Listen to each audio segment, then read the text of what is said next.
Assalamualaikum warahmatullahi wabarakatuh. Perkenalkan, nama saya Nur Imamah dari kelas I21 Cabang Empol Universitas Nahdlatul Ulama Blitar.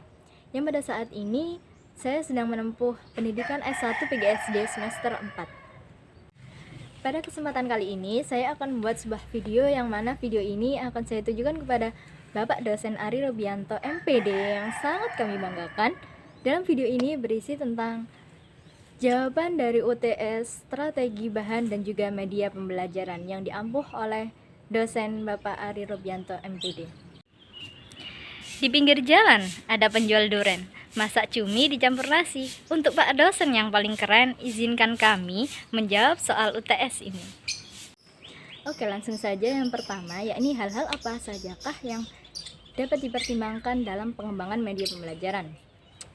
Jadi pengembangan media pembelajaran itu perlu dilaksanakan untuk mencapai tujuan pembelajaran. Dalam pengembangan media pembelajaran itu harus dilaksanakan dan dirancang sesuai dengan kemampuan peserta didik. Jadi ada beberapa hal yang harus diperhatikan dalam pengembangan media pembelajaran. Yang pertama yakni adanya prinsip efektivitas dan efisiensi. Dalam pengembangan media pembelajaran, media ini harus efektif dan juga efisien, yang mana keberhasilan peserta didik itu dapat dicapai dengan adanya media pembelajaran ini. Tujuan pembelajaran itu dapat tercapai, yang nantinya dapat kita lihat pada peserta didik tersebut. Apakah peserta didik ini dapat memahami dengan mudah materi yang disampaikan oleh guru melalui media pembelajaran ini ataukah tidak. Nah, itu yang dimaksud dengan efektif dan juga efisien. Jadi peserta didik dapat menerima materi pembelajaran dengan mudah. Dan yang kedua ada prinsip taraf berpikir siswa. Dalam pengembangan media pembelajaran, itu juga hendaknya harus disesuaikan dengan bagaimana cara siswa berpikir. Jadi media pembelajaran itu yang bersifat nyata, maksudnya itu yang tidak membingungkan siswa. Dalam prakteknya media pembelajaran itu sehingga siswa itu dapat memahami dengan betul. Siswa dapat berpikir dengan cara berpikirnya yang logis. Jadi kita sebagai guru juga menyampaikan media pembelajaran dengan bahasa yang mudah, dan media tersebut juga menjadi alat bantu bagi guru untuk mempermudah siswa dalam memahami materi pembelajaran. Dan yang ketiga ada prinsip interaktif media pembelajaran. Nah, media pembelajaran ini harus bersifat interaktif, yang mana dalam pengembangan media pembelajaran itu hendaknya mempertimbangkan kemungkinan besar terjadinya interaksi, kemungkinan besar terjadinya komunikasi dan juga partisipasi. Jadi antara guru dengan siswa itu harus terjadi interaksi yang baik. Begitu juga sebaliknya, siswa dengan guru.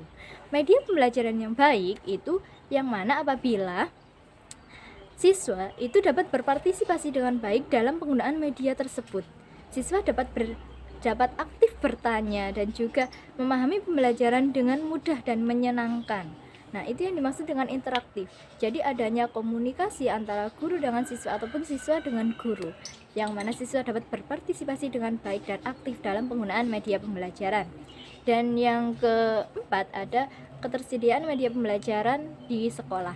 Nah, sebelum pembelajaran dimulai, yang mana pembelajaran tersebut menggunakan media pembelajaran, itu hendaknya guru melihat terdahulu apakah di sekolah tersebut terdapat media pembelajaran yang akan digunakan ataukah tidak.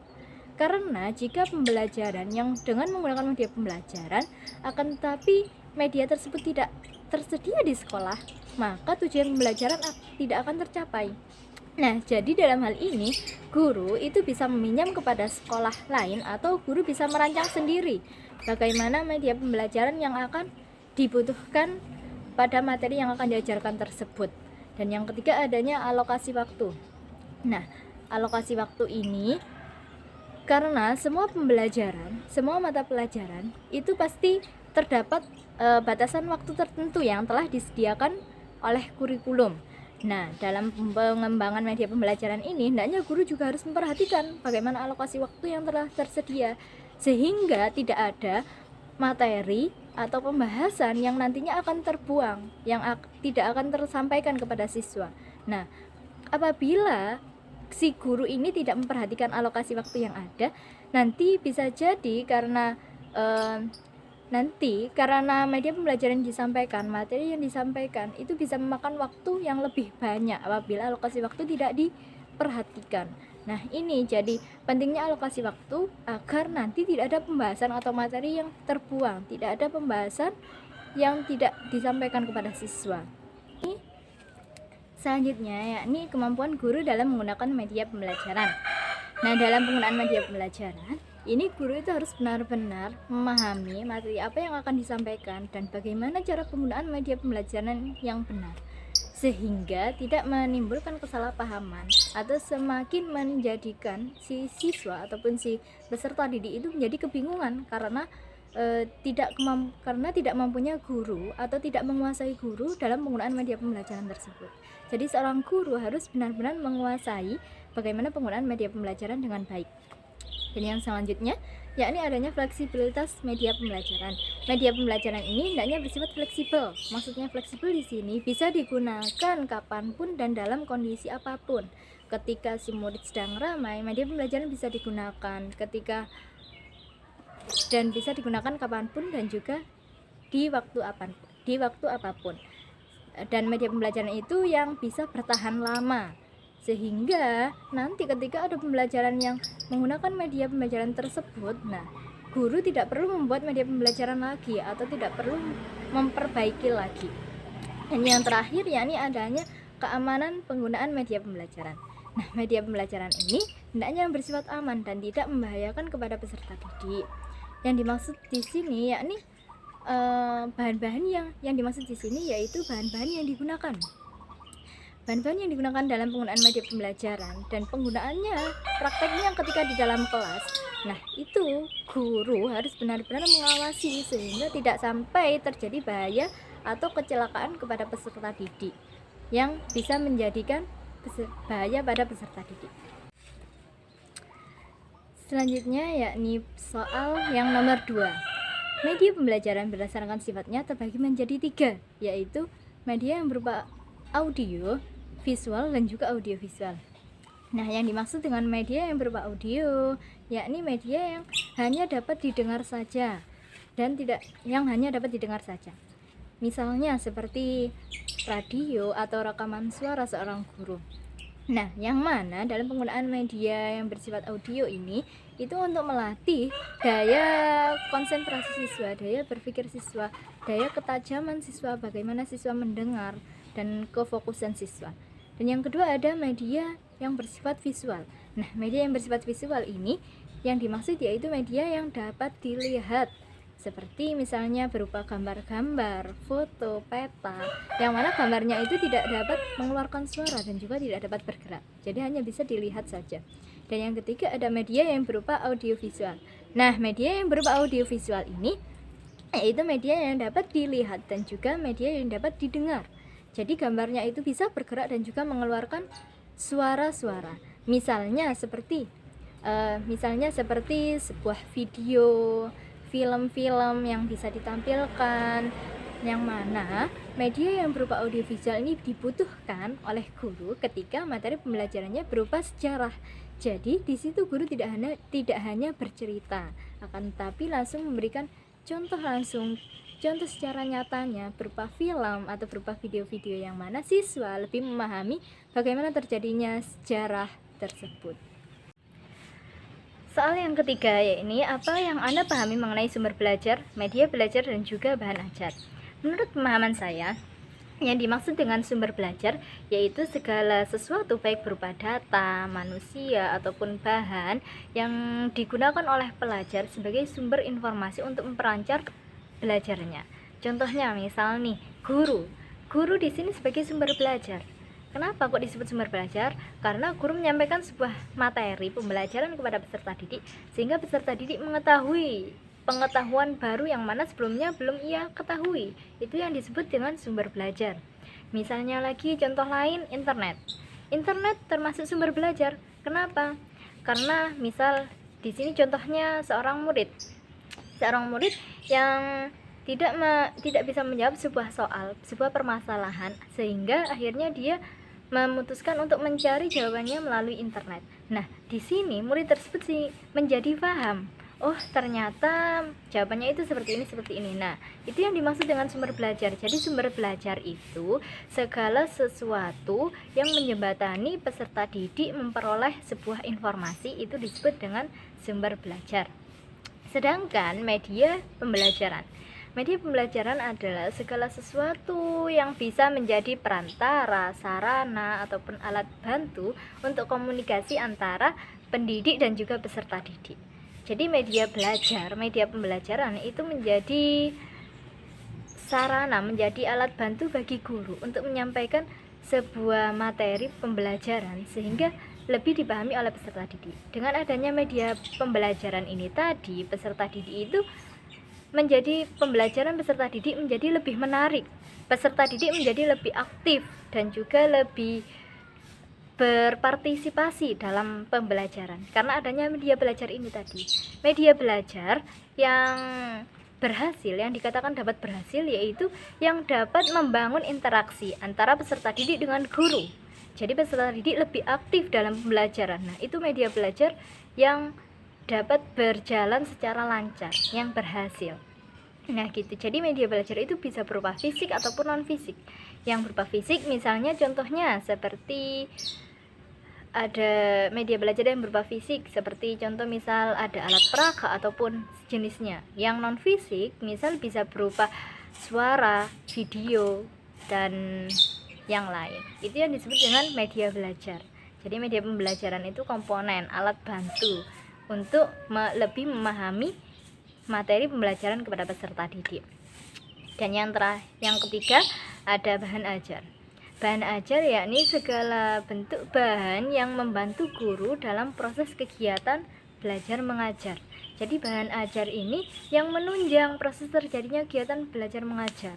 Misalnya seperti ada LKPD, lembar kerja peserta didik, ada LKS juga, ada juga misal RPP itu juga termasuk bahan ajar, rencana pelaksanaan dalam pembelajaran. Jadi bahan ajar itu segala bentuk bahan yang menunjang kegiatan belajar mengajar seorang guru, jadi yang membantu seorang guru dalam proses kegiatan belajar mengajar. Soal yang keempat, yakni soal yang terakhir, antara guru, media, dan juga siswa. Guru, media, dan juga siswa, menurut saya ini merupakan 3 komponen yang sangat penting dalam kegiatan belajar mengajar. Mengapa guru, media, dan siswa ini disebut 3 komponen yang sangat penting? Karena apabila salah satu dari 3 komponen ini tidak ada, maka tidak akan terjadi kegiatan belajar mengajar. Misal seperti contohnya guru tidak ada, hanya ada media dan juga siswa. Maka bagaimana bisa terjadi kegiatan belajar mengajar kalau tidak ada guru? Siapa yang akan menerangkan? Siapa yang akan menyampaikan materi? Nah, begitu. Jadi, 3 komponen ini sangat penting untuk menunjang terjadinya kegiatan belajar mengajar dan mencapai keberhasilan pendidikan, gitu. Yang pertama ada guru. Guru ini bertugas sebagai seorang pendidik. Guru mengajar, menyampaikan materi kepada peserta didik. Guru tidak hanya menyampaikan materi, tetapi juga mendidik dan membentuk moral peserta didik yang baik. Tidak hanya itu, ternyata tugas guru itu sangat banyak sekali. Selain mendidik para peserta didik, membentuk moral peserta didik, guru juga mempunyai tugas yang lain, yakni seperti membuat RPP, silabus, program-program tahunan ataupun program semester yang menjadi tanggung jawab oleh guru. Nah, di sini guru ini yang bertugas untuk menyampaikan materi, menyampaikan pengetahuan kepada para peserta didik, ini harus mempunyai ide yang kreatif, mempunyai ide yang cemerlang, yakni bagaimana caranya ketika pembelajaran di dalam kelas itu bisa berjalan secara menarik, bisa berjalan secara menyenangkan dan tidak membosankan para peserta didik. Apalagi kalau guru SD ya. Nah, karena para murid-murid SD, para siswa SD itu kan siswa yang masih di bawah umur. Dalam artian siswa itu masih suka bermain. Nah, bagaimana caranya guru itu bisa mengkondisikan, bisa menghandle semua siswa dalam satu kelas itu untuk mengikuti pembelajaran yang menyenangkan, sehingga siswa tidak merasa bosan atau jenuh dalam kegiatan belajar mengajar. Nah, di sini untuk menunjang itu semua ada yang namanya media. Nah, media di sini merupakan alat bantu untuk guru dalam menyampaikan materi pembelajaran sehingga materi lebih mudah diserap oleh peserta didik. Nah, karena adanya media ini bisa menarik perhatian peserta didik. Peserta didik bisa lebih menyenangkan, bisa lebih senang, lebih aktif dalam kegiatan belajar mengajar karena adanya media ini. Peserta didik juga tidak akan merasakan bosan karena ada media. Mengapa kok tidak bosan?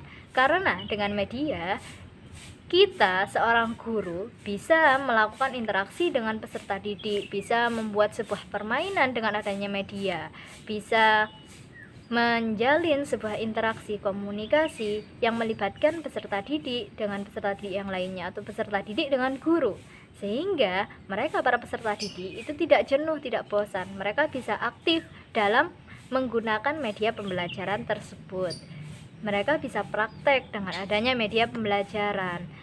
Mereka dengan adanya media pembelajaran di dalam kelas bisa menjadi lebih menarik dan menyenangkan. Dan pembelajaran materi yang disampaikan oleh guru pun menjadi lebih mudah dipahami oleh peserta didik. Jadi peserta didik juga tidak merasa kesulitan atau kerepotan dalam menerima pembelajaran. Nah, siswa ini merupakan objek, yakni yang dikenai pekerjaan oleh guru. Bila kegiatan belajar mengajar tidak ada siswa, apa jadinya? Guru menerangkan pembelajaran kepada siapa kalau bukan kepada siswa? Iya kan? Nah, jadi gitu. Siswa ini sangat beragam sekali karakternya, karena mereka berasal dari latar belakang yang berbeda-beda. Jadi seorang guru bagaimana caranya agar dia bisa memahami setiap karakter siswa, sehingga antara guru dengan siswa ini bisa terjalin hubungan yang kuat dan erat, terjalin hubungan yang harmonis. Jadi guru bisa mengerti bagaimana keadaan siswa, apa yang diinginkan oleh siswa tersebut, itu guru bisa mengerti. Ketika guru sudah memahami kondisi masing-masing dari siswa, nah maka kegiatan belajar mengajar akan berjalan lebih mudah. Guru mengetahui apa yang dibutuhkan oleh siswa, begitu juga siswa lebih mudah menerima materi yang disampaikan oleh guru. Alhamdulillah, ujian tengah semester strategi, bahan dan juga media pembelajaran telah selesai dilaksanakan. Itulah tadi video saya mengenai jawaban UTS strategi, bahan dan juga media pembelajaran yang diampu oleh Bapak dosen Ari Robianto MPD. Kepada beliau saya ucapkan terima kasih sebanyak-banyaknya atas pendidikan, atas kerja keras beliau yang selama ini telah mendidik kami semua sehingga kami bisa sampai pada titik saat ini. Semoga beliau kepada Bapak Ari Robianto tidak ada pesan-pesannya untuk selalu mendidik kami dan membimbing kami untuk mencapai keberhasilan dan menemani kami dalam menempuh gelar sarjana. Kami ucapkan terima kasih sebanyak-banyaknya dan juga mohon maaf yang sebesar-besarnya atas segala kekurangan. Wabillahi taufiq wal hidayah, waridha wal inayah. Wassalamualaikum warahmatullahi wabarakatuh.